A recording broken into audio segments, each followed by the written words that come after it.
It's the marketing session. Get noticed now. Well, I'm so excited to be with you all after this time at the Cake and Pie Expo. We've heard a lot of clinical discussions, some breaking news here and there, but now it's all about marketing in the eye care space. Joining me today is Nikki Hafezi. So Nikki Hafezi studied English and Spanish at UCLA and graduated with a Bachelor of Arts. She also holds a master's degree in intellectual property from ETH Zurich. And Ms. Hafezi is partner of Group Advanced Consulting in Switzerland. She is managing director and board member of Imagine, and she is head of strategy, business development, and licensing at the ELSA Institute in Zurich. Further, she is co-founder and managing partner of the Light for Sight Foundation. Now, specially as well, joining us is Dr. Kristie Nguyen. Kristie is a board certified optometrist. She currently serves as a contract doctor for Perez and Associates and Fantastic Eye Care in Florida. She has been an executive board member for Optometry Divas for the past 2 years, and she is a brand ambassador for an independent eyewear brand called Caso Lunettes, and director of business development for an online optical company called OptiZoom. She's also an independent consultant for Rodan and Fields, which is a global clinically tested skincare brand. And this is why I like Kristie especially. She has nearly 30,000 connections on LinkedIn and is the most LinkedIn doctor I know personally. So these two are going to be absolutely great. I welcome them to the program. And of course, I'm going to be speaking last to wrap things up in a nice banana peel. All right, so first up, we are going to have Nikki speak to us. Take it away, Nikki.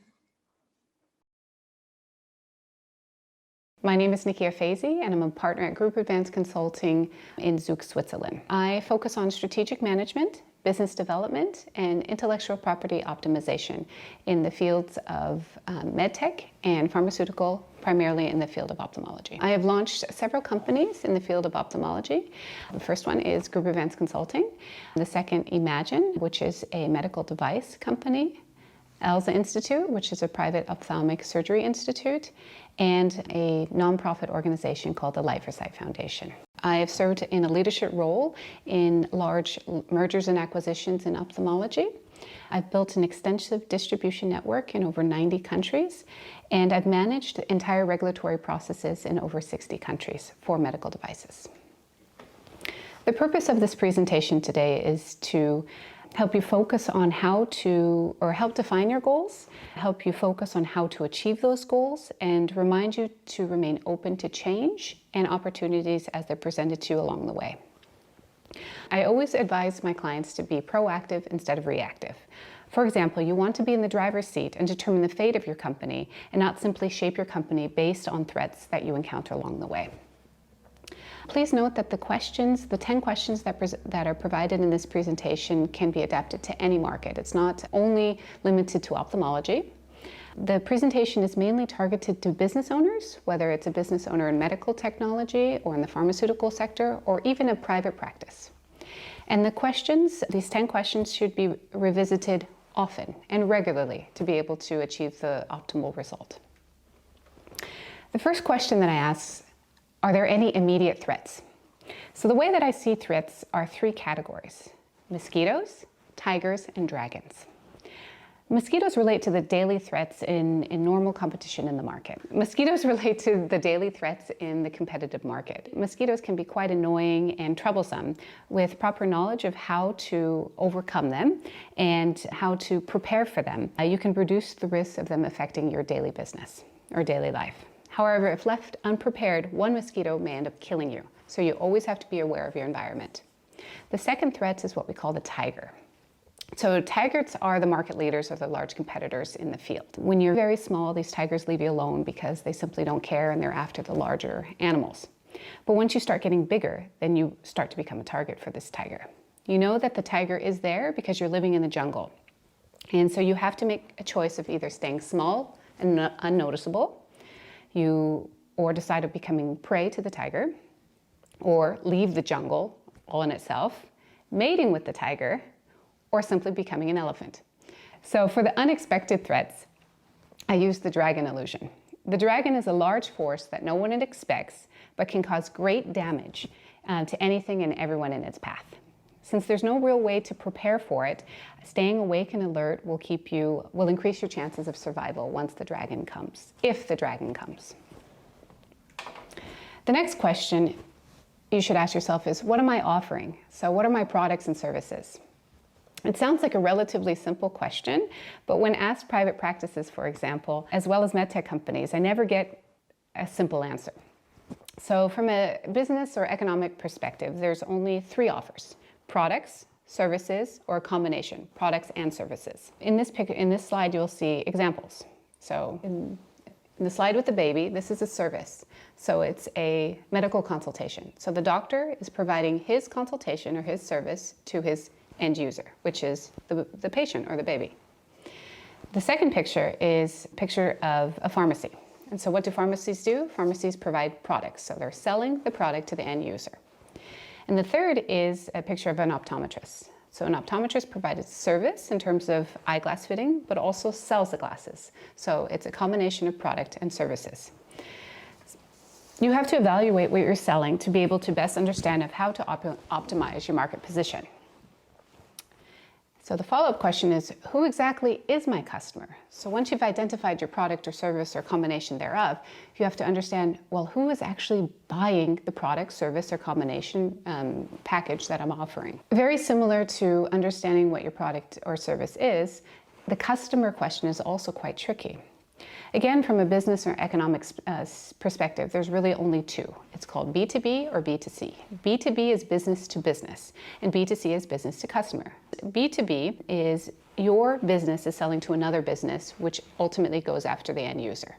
And B2C is your business is going directly to the end user of the product or service. Defining your customer structure in your company is not always straightforward. Using private practice in ophthalmology as an example, most of the clients say, Nikki, it's very easy. My customer structure is B2C. I provide services to my patient. It's a B2C, that's what we do. But what if you considered using a B2B model in the private practice? Let me give you an example. So you are an ophthalmic private practice and you're looking to increase your refractive laser surgery patients. So what happens if you engage with an insurance company? And this insurance company is able to provide an added benefit to their clients. And so the business that the insurance company would give to you would be, okay, we will provide X amount of reimbursement dollars for all of the refractive surgery procedures that you provide.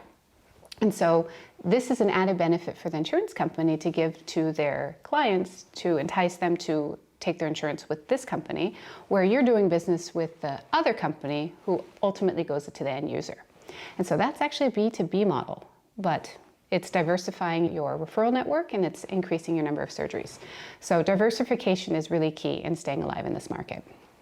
As for a medical device company, many startups really rely on a distribution network to be able to expand their product line to as many customers as possible.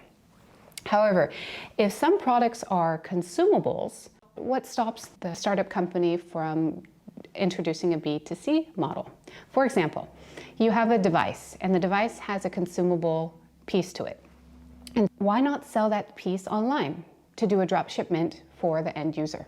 So this would be introducing a B2C model, which is primarily a B2B model using distributors.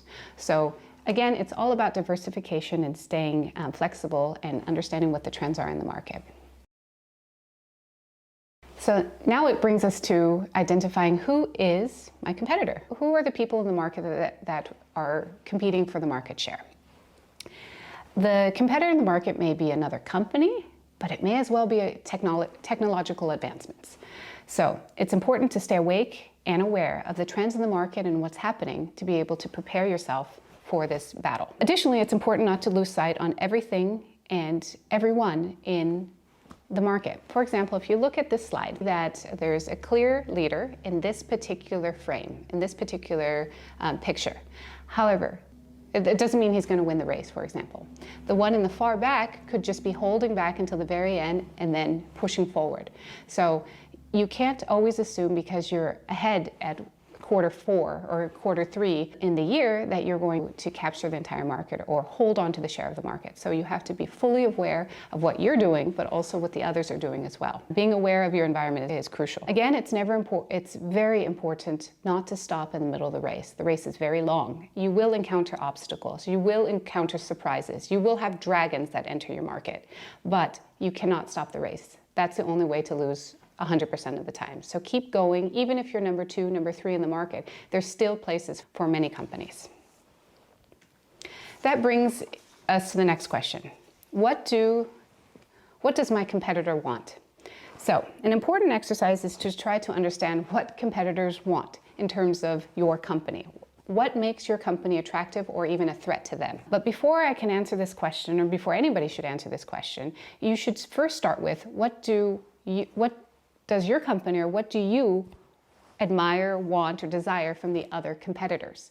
And so by doing this, you can better understand what is at stake in the market. Is it a very hard or locked down IP portfolio or a patent that you can't break, so you have to invent around, which makes it difficult and more expensive? Or is it just access to a key opinion leader who really has the podium and has the ear of major influence on the market? So understanding exactly what the competitors have will bring you to a better way to answer the question, what do competitors want from your company? And once you can determine what the competitors want from your company, then you need to be able to protect that and really push that into the next question is, what makes you special? Of course, your marketing team for a medical device company, for example, will hone in on all these special features about your product. It can do this, it's better than this product in the market. But that's not really what makes you special. What makes you special are what competitors see you as a threat. That's what's special about your company. You want the other companies to desire what you have and want to take it from you. And if you can really focus on those aspects and traits of your company, then you have a clear step ahead for the future. So you can really see the value of what you're offering in terms of a company structure, not just a product, but a company structure. That's what you build value on. That's what you protect. That is your unique selling point in terms of your company structure. So moving on to the next question is really not more corporate, but rather personal. So you're a business owner, and the question that you should be asking yourself is, what are my expectations? How do I want my company to perform, and what do I want out of the company? So if you're able to easily understand this question, then the battle is half won. But for most people, asking yourself what you want from the company, whether it's you would like to generate a lot of revenue to take out as dividends, or if you want to grow the company to have a large market share, or you want to be acquired in a short period of time. Whatever the answer may be, you can only answer that. And so once you understand what your expectations are for your company, can you only start putting together the short and long-term strategy to be able to achieve those goals. So really understanding what your expectations are will help you and lead you to the future and meeting those expectations. The follow-up question is, how are my actions helping me reach my goals? So the goals basically are your expectations. What exactly do you want from the company, and what goals should I set to be able to reach that expectation? And do my everyday actions, my investments, my personnel, are we all focused on achieving these goals that ultimately gets to our long-term strategic plan, or are we achieving what we're hoping to achieve? Let's evaluate that on a regular basis with, of course, your leadership and your team. Next question is, what can I do better? We can do a lot of things better, and we can't be great at everything. And really good business owners and really good managers hire people who are better than them at certain things. And so to evaluate problems that are happening in your company it's a very important exercise. It's easy to report on what's going well. Everybody likes to do that. But identifying specifically of what your weaknesses are and what is going wrong is very difficult, but it's very important to ensure the success and sustainability of your company in the future. What can I do better? Human resources is probably the most frustrating, the most difficult, and the most expensive aspect of your company.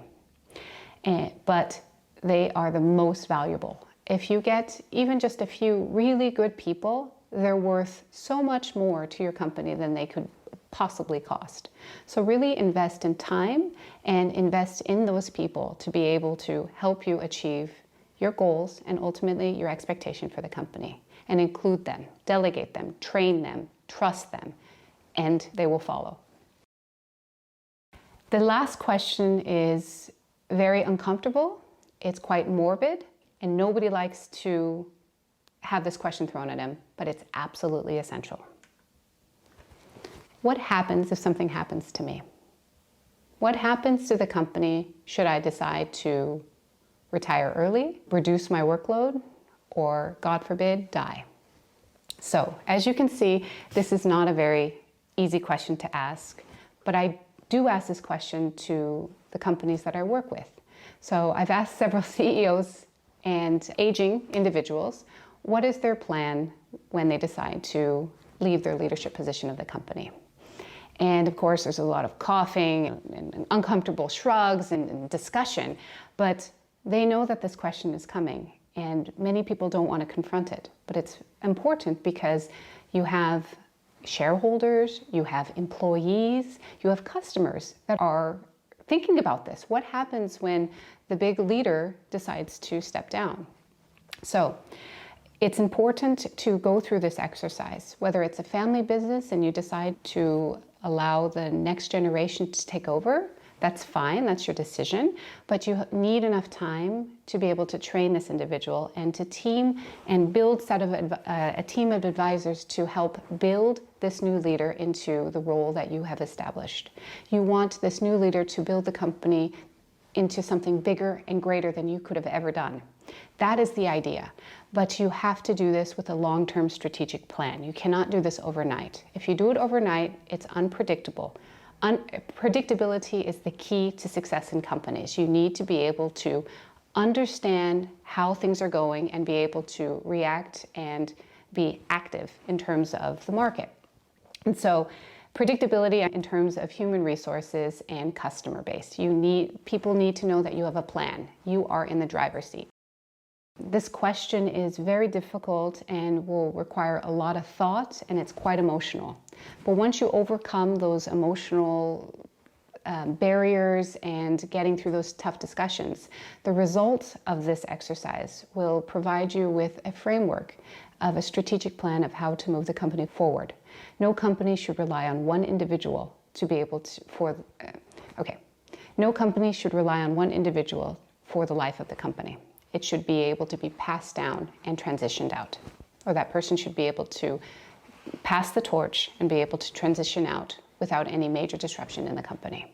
That is a well-developed, sustainable model. Again, thank you very much for this kind invitation to talk to you about ways to help structure business and probing questions to help develop your strategic plan of how to move forward in the future. Thank you very much. My name is Nikki Hafezi. I'm a partner at Group Advanced Consulting in Zug, Switzerland. Well, that's great, Nikki. You had me at the word tiger. With my stripes here that I wear on my sleeves, so to speak, all the time. It's important to notice competitors out there, absolutely, but also shine. And here with us next is Dr. Kristie Nguyen, who I mentioned is all about color. And it starts with their hair, and there's a lot more to it than that as well. So in just a moment, we're going to have Kristie come on and share with us a little about her presentation. And here is Kristie. Hello, how's everyone doing? Just going to go share my screen real quick. All right. Hi, everyone. My name is Kristie Nguyen, and I'm actually an optometrist here in Orlando, Florida. I've been practicing for about 16 years. So I grew up in a very large family of 7 kids, and I was the oldest. So sometimes it's not very easy to stand out when you're one of 7 children. Of course, one of those is my younger brother. He was the adventurous one, the sociable one right there. And he's also right on over here. So, like they said, there's only one tiger in the jungle. So I was very comfortable just letting him take the reign and having all the popularity and all the friends. And pretty much the reason for that was because I was an introvert. I was totally happy with just being by myself most of the time and just getting my schoolwork done and just continuing on with that. And I was okay. And that's just how kind of life just continued. Even until adulthood, I was completely content of being a homebody and just, doing the things that would just make me comfortable and not drawing attention to myself. Well, then a little over 5 years ago, I kind of remember feeling lost and that felt like there was no direction to my life. I mean, outside looking in, my life was perfect. I was married. I had a wonderful husband, 2 beautiful girls. I had a job. And I mean, like, what more can you want in life? But then again, I was feeling lost and my passion for eye care was just diminishing. Day in and day out, I just remember going to work. There was church, school functions, and lots of errands. And don't get me wrong, my life was, I was happy, but then again, at the same time, I wasn't. And it was as if my flame was slowly just burning out. And I remember just, And I remember just kind of praying about it and just asking for guidance because I needed time to myself and I just didn't know where to obtain that time. I mean, there's only 24 hours in a day, but when you pray and God answers, sometimes it's not the way you want. He actually presented to me a network marketing company and a business opportunity. And it was something completely outside my comfort zone. I mean, network marketing meant I had to meet up with new people and actually talk to them. This is pretty difficult for somebody who's an introvert and don't want to draw attention to herself. Well, I didn't really have a choice because, like I said, when you knock and God answers, you just have to have faith that everything's going to work out. Well, needless to say, I had joined this company called Rodan & Fields just in the early 2017. And I remember listening into many training calls because I wanted to grow personally as well as professionally so that I could be successful in this business. Well, there were many lessons on mindsets and perception to help me grow. And some of it required me to step outside of my comfort zone. I remember one of those trainings was on how to draw attention to yourself, but not so that you can initiate different conversations with strangers, but in a good way. So it recommended that you have a certain unique look to yourself that would prompt somebody to come and approach you and initiate that conversation because they're going to make a comment on your wardrobe, such as bold glasses, a hat, neckties, jewelry, other pieces of clothing, or even makeup. So I took the initiative to change my hair color. Now, this was advantageous in a couple of different accounts because first, I was bored with my brown hair color. But then second, I started noticing a couple of gray hairs that I wanted to camouflage as well. And as you can see, there's multiple different colors I went throughout the years. And I don't know, you can call it denial of my growing age or just an ingenious way to attract wanted attention, but it worked. People started complimenting on my hair colors everywhere I went. I remember going just even shopping. Somebody would stop me and say, "Where did you get your hair cut?" And I say, "Oh, I did it myself," because they asked me where my store was. And I said, "Oh, no, I'm an optometrist. I don't do this for a living." And you can just see the disappointment in their face. Well, the ultimate win for me was when I was recognized from social media, my social media presence at in-person events in optometry industry, just from my bold hair color. And I realized that by finding my colors from within, it helped reignite my passion for eye care. And this change in myself was noticeable to those around me, but most importantly, it was noticeable to myself. And this shift in my mindset just allowed me to step slowly outside of my bubble of comfort. I talked to lots of people, I made new friends, I networked, and slowly opportunities within the eye care industry opened up to me.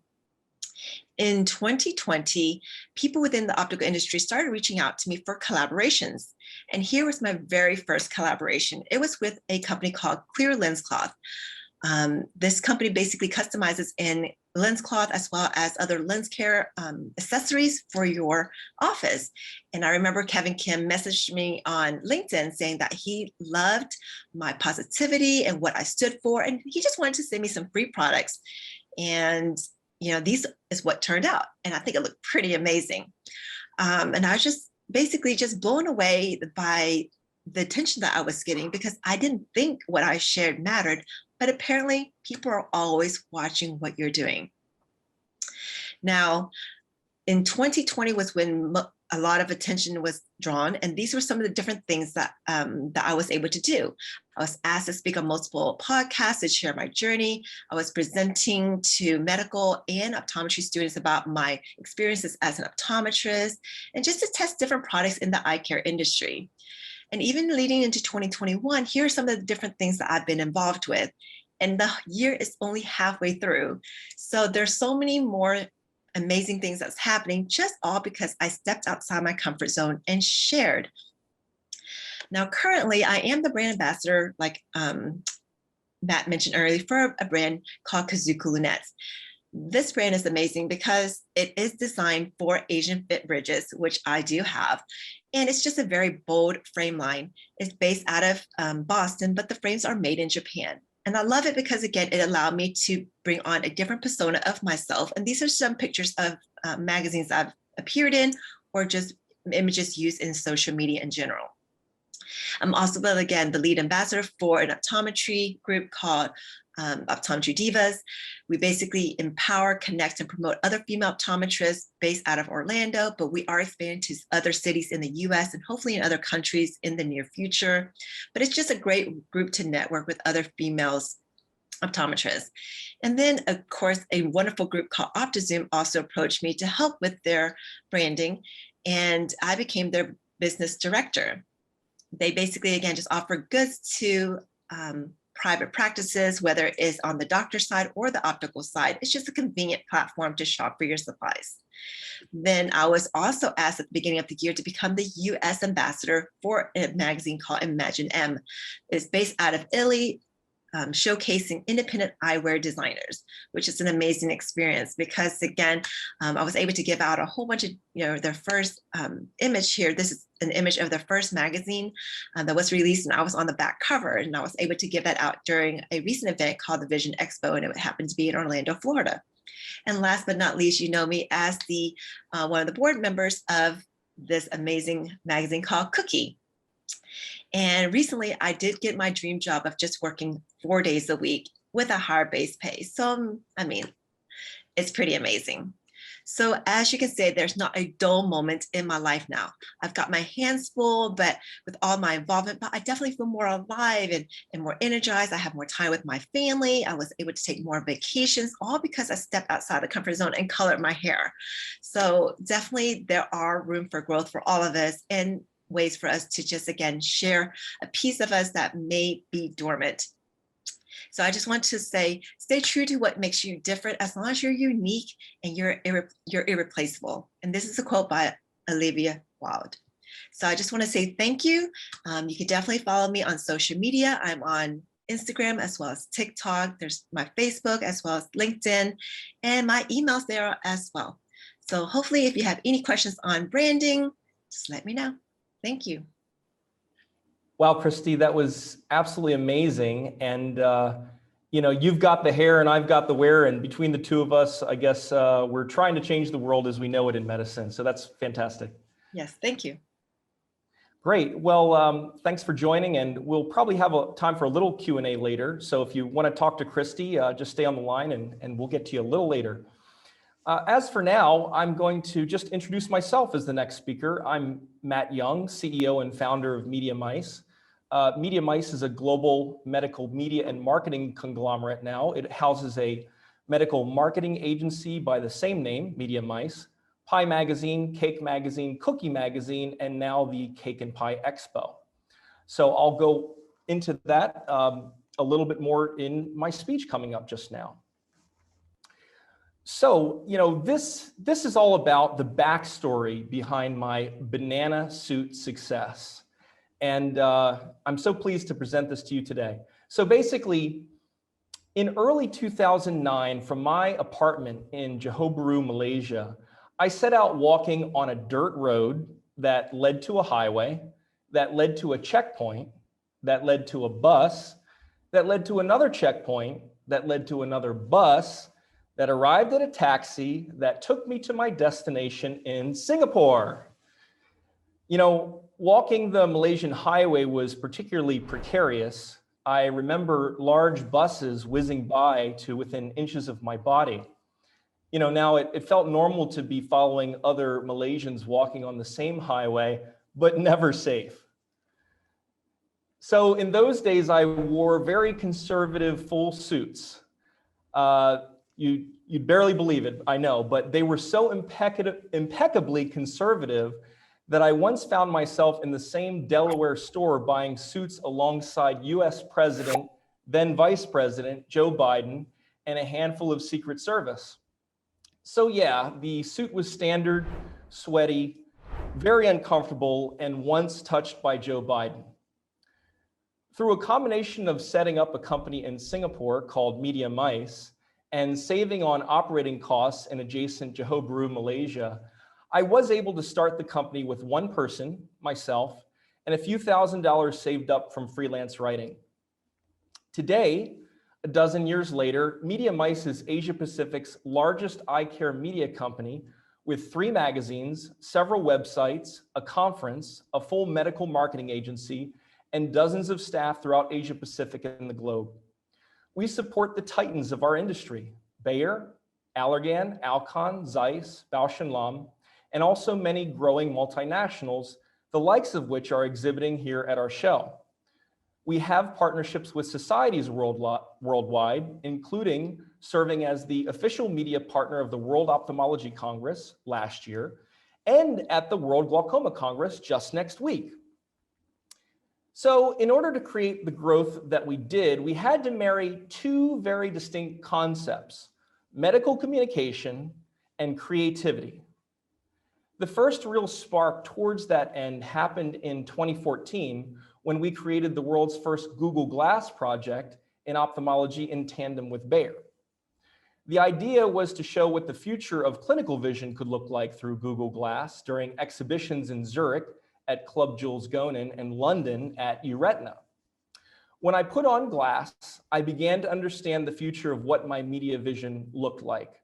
By then, I had personally written at least 1,000 articles about ophthalmology starting in 2003. And yet, whenever I walked into an ophthalmology conference, no one knew who I was. For the first several years at Media Mice, I walked ophthalmology conference after conference without any real result.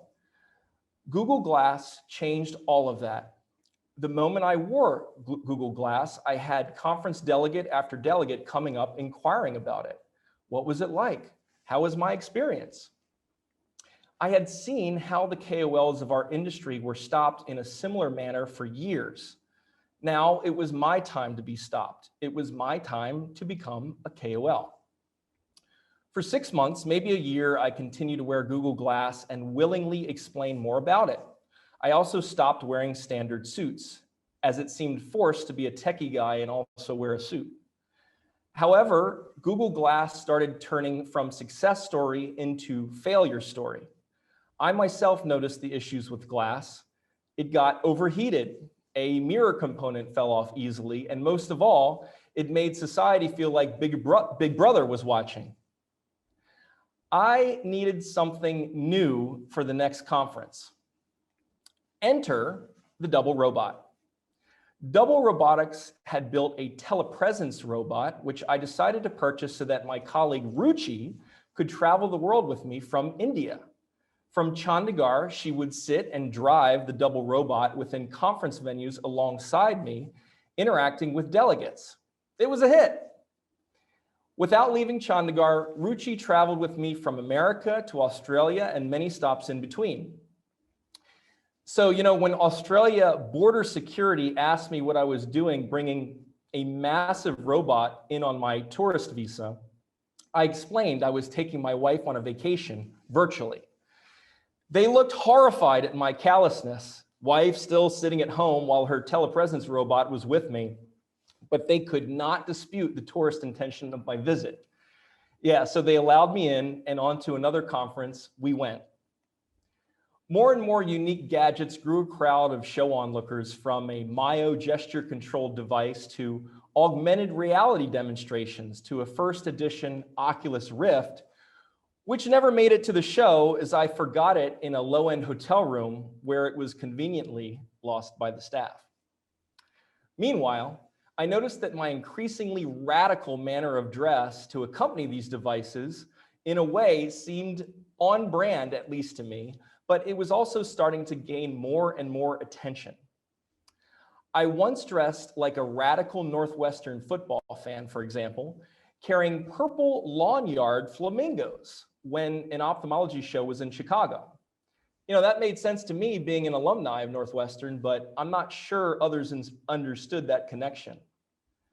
But when Pi Magazine launched in the spring of 2017, we did so to fill the niche of Asia Pacific's only ophthalmology magazine for the posterior segment. Given that my funkiness since 2014 had helped grow the company, we decided to infuse it with funk to become the world's first funky ophthalmology magazine as well. Days before I was slated to go to ESCRS Lisbon to promote Pi, I still hadn't figured out what to wear. I happened to be walking down the streets of Hoi An, Vietnam, and noticed fruit patterns on short sleeve shirts and shorts had come in season. I asked a random tailor if they could make a suit out of the same pattern, and it was an unusual request, but they could. I plopped my money on the counter and asked if they could make me the following suits: oranges from head to toe, strawberries, watermelons, and of course, bananas. I also asked them to make short sleeve shirts in all fruits as well and gave them to my colleague, Timo. I didn't have enough money at that time for more suits, but some shirts, yes. So we also wore matching fruit hats. One day before my plane left, I picked up the full wardrobe and we were off to Lisbon. I will never forget the feeling wearing an orange fruit suit to go buy oranges at a Lisbon supermarket. Talk about looks, right? But yeah, well, I got oranges, watermelons, strawberries, and bananas to carry along with the appropriate fruit suit as well, you know, the real stuff.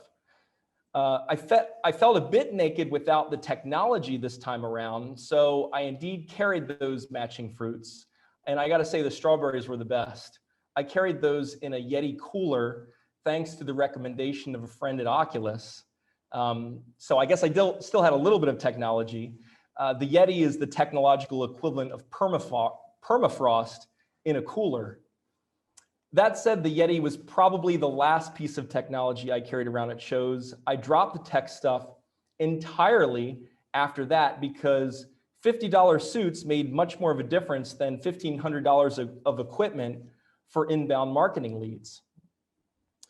I forgot to mention that through our media promotions at ESCRS, we distributed 3,000 magazine hard copies, which was our full load, in the first 3 hours of the show. We knew, therefore, we had something special in terms of our media and marketing mix, and we've never looked back. Well, we did look back and consider what to do at subsequent shows. From then on, we decided to begin designing custom-tailored outfits to elaborate on our cover stories for each issue of Pi and subsequently Cake magazines. And it worked. We made superhero outfits for our ophthalmology superhero issue, all the way to recent cowboy outfits for our Western-themed issues. Back to ESCRS Lisbon, I remember receiving the equivalent of an attaboy from Jim Mazo, then president of ophthalmic devices at Zeiss. He walked up to me in my fruit suit and said, "We need this. The industry needs this." So I knew we had something special based on the words of that great ophthalmic prophet. And he was right. Soon we were interacting with all the titans of industry and, of course, top KOLs and societies. We became the official media partner of the Asia Pacific Vitreoretina Society, the Asia Pacific Academy of Ophthalmology, the All India Ophthalmological Society, the Ophthalmology Innovation Summit, and finally, last year, the World Ophthalmology Congress. The World Glaucoma Congress is next week too, of course, where we're the partner there. Of course, for a relatively conservative industry, some question our methods. Sometimes we did too, but we couldn't help but see growth year after year. ROI don't lie. With commercial growth, we also felt empowered for a new mission: changing the world of medical communication as we know it to something that is more engaging. We as media have a spotlight, and our spotlight, being unique, we can shine it and raise even more awareness to eradicate ocular disease worldwide. So, what does the backstory behind my banana suit success mean for you?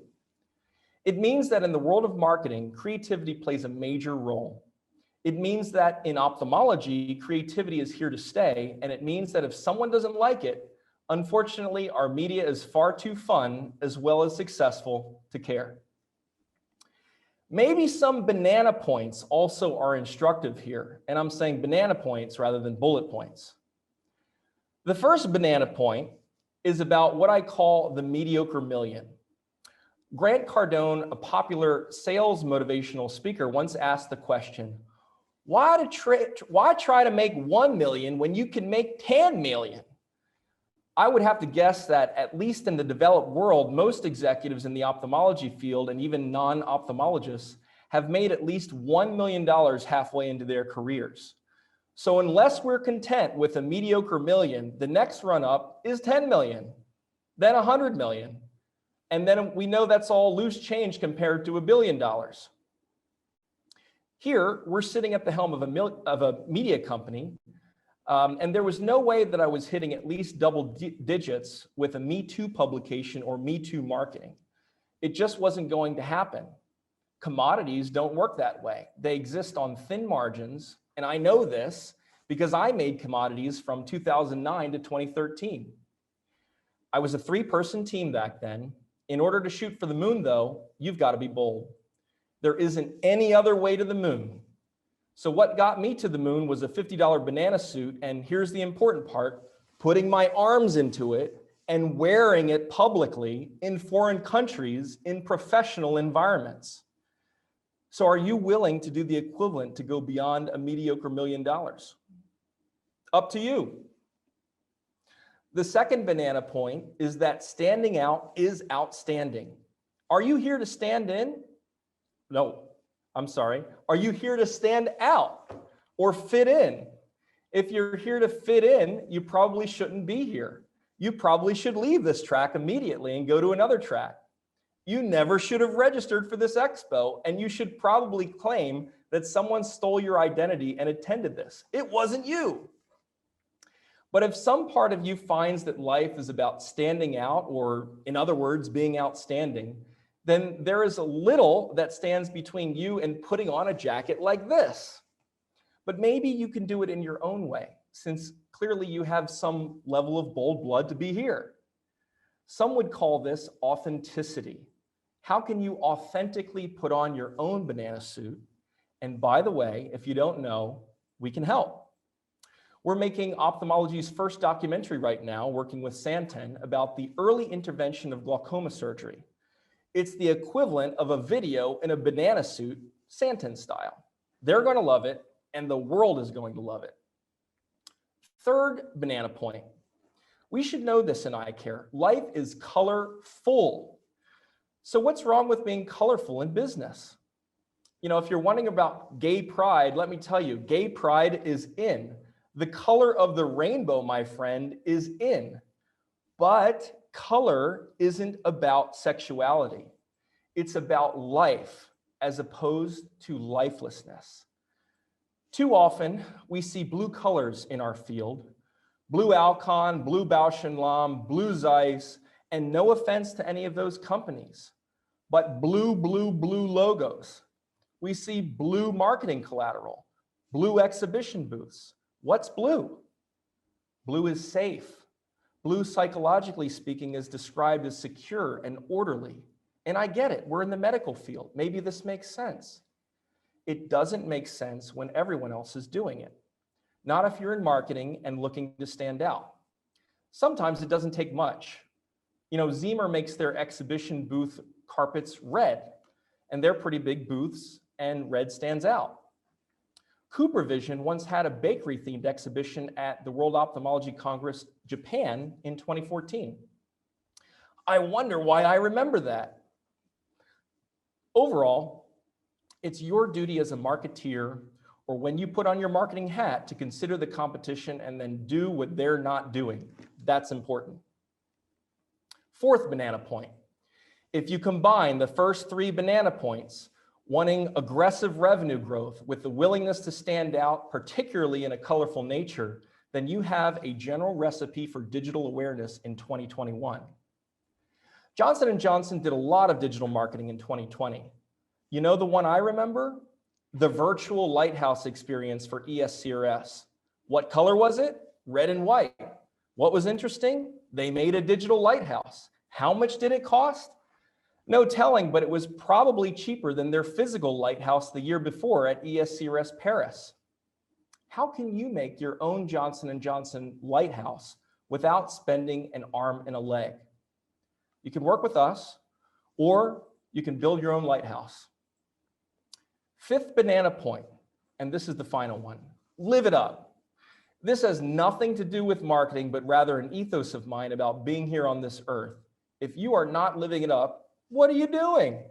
If you are living it up, put all your energy into that. I promise you what you will come up with is not the status quo. It is something very, very distinctive. When you live it up, even when you're wrong, you're still right.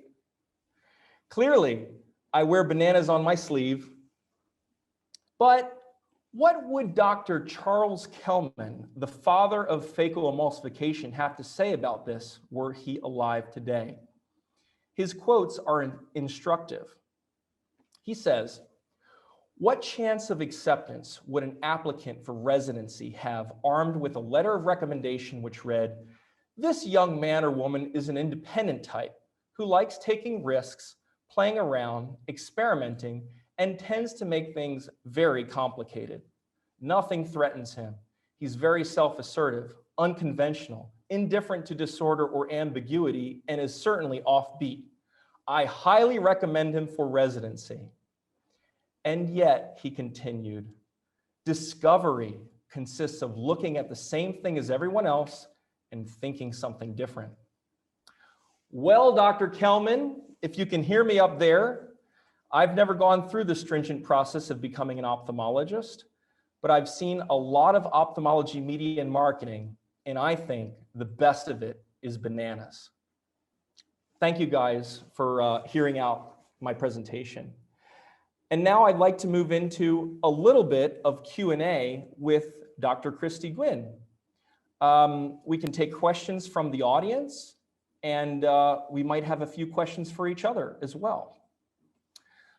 Let me just start with a question for Kristie. Kristie, what year was it when you decided to change your hair color? I'll probably say about a little over 2 years ago, maybe 2.5 years ago when I started. So it hasn't been too long. Okay. And, you know, was there a definitive time for you when, you know, I often think about Lady Gaga. You know, there must have been a time before Lady Gaga became Lady Gaga, so to speak. There must have been a lot of, you know, pushback until she did. What was the moment that you found that really, you know, suddenly you were now really Dr. Kristie Nguyen after all? Well, I don't know. I mean, it was different before I did the hair color change because I was so much more timid. I didn't want to do anything outside the norm. I didn't want to draw attention to myself. But once I started doing the colors, I felt almost like empowered. I felt like I was like a whole nother person, especially when patients come in, you know, every few months just to check out my hair color. That is drawing patients back into the office, you know, looking for different services. So that was great. But again, it was drawing so much attention on social media that when I meet people in person events, it was, like I said, it was like night and day for me to experience that. And I mean, it's like from a person who is timid and reserved, it's almost enlightening a different persona. So I liked it, but then I didn't like it. So it's like drawing attention, but so it's good and bad at the same time. Yeah. But like I said, now I just embrace it because I do like all the different colors, and I do like the conversations that it initiates for me, because you just never know where that one conversation would lead. So sometimes it's not all optometry related, and sometimes it just takes the ease off of when a patient's in my chair. Then we start talking about colors of the hair, and they would start telling me like what they would like to do. And then I just give them encouragement. So sometimes they just need that extra encouragement, and it all just initiated from hair color. So. Well, that's wonderful, Kristie. We now have a question from Dr. Harvey Oy. He asks, what can you advise medical practices with regards to marketing and drawing that fine line between creativity and not being taken seriously? Dr. Oy kind of opened up the question here, but I'd like to hear first from you, Kristie. So it's a lot of time it's experimenting. You just don't know until you start. You just have to start somewhere, and you have to kind of think of what you're comfortable with. But sometimes you just have to go push it just right outside that comfort zone. So for everyone, it's going to be something different. And I think with your suit, I mean, I would not wear a suit like that. But again, that's how you would stand out versus me. So like I mentioned earlier, there's so many different things that you can do. You just have to choose which is going to be best for your market. And you won't know until you kind of experiment a little bit to see what you're comfortable with being uncomfortable with. Does that even make sense? Absolutely. I think it does. And, I'm in a little bit of a different position than a doctor because, with regards to what we do as media, we almost have a duty to stand out, to then shine the spotlight on information. Mm-hmm. And of course, it would be a little different in a clinic itself. But yeah, the way that I like to think about that, kind of dovetailing into what you've said, is, you can stand out without wearing bananas. And you can be true to yourself and identify what that is. I have to say that during the pandemic, I did a lot of soul searching. So while I might look similar to the way I did a couple years ago on the outside, on the inside, I'm quite different than I used to be. And I think even though that might not be so noticeable superficially, I also think that there's something about what we've both said here, which is developing that inner core. And this is who we kind of are as people in a way, or at least there's an aspect of us that's like this. So maybe that inner nurturing of the soul, letting that out, that's never a bad thing, is it? Mm-mm. So, I mean, what the question that he's asking, if he's for medical practices, what they can do is offer certain services. So you can have a more of a niche service. So I know in the US, we do offer clinics who offer like dry eye or spa clinics. They do really well because those people, they're drawing that type of clientele to their office versus somebody who has just a dry eye clinic or a glaucoma clinic. So again, if you have a very specific niche and you offer something that your competitors are not offering, again, back to the first presentation, you have to figure out what your competition is offering, and you got to offer something different, something maybe better, something that would attract more clientele. So it doesn't have to be your wardrobe per se, because again, it depends on who you're targeting. So, if this is the medical practice and you're looking at how to draw that creativity, you may just, how you bring it across to your patient, your clientele, it could be like something more catchy in the presentation. So there's so many ways to go about it, and it all just depends on where you're trying to market it. Is it on social media or is it in person? Speaking of social media, I think we have time for just one more question, which I'm going to ask because I'm curious, along with much of our audience, I'm sure. What are the recommendations, Kristie, to build your LinkedIn following to almost 30,000? How did you do it? Well, originally I was not really picky of who I was targeting. I just wanted to network. And I think that's the biggest thing, is when you're very specific. Again, LinkedIn basically link you up to people that you connect with somehow in your industry, which is great. but then you kind of want to, within that group of people, you kind of want to connect to people in other industry, because you don't want to limit yourself to just knowing people in the optical industry. How boring would life be? So a lot of the people who follow me are not in the optical industry. Half of them are, half of them aren't. But I am educating them in the meantime about the optical industry. They're learning about eyewear, they're learning about eye care, and a little bit of skincare. So there's a little bit of mix of that in there. But again, if you're limiting yourself to who you want to connect with, that's like so boring. I mean, you don't control the patient that sits in your chair who comes to your life. So why would you do that on social media?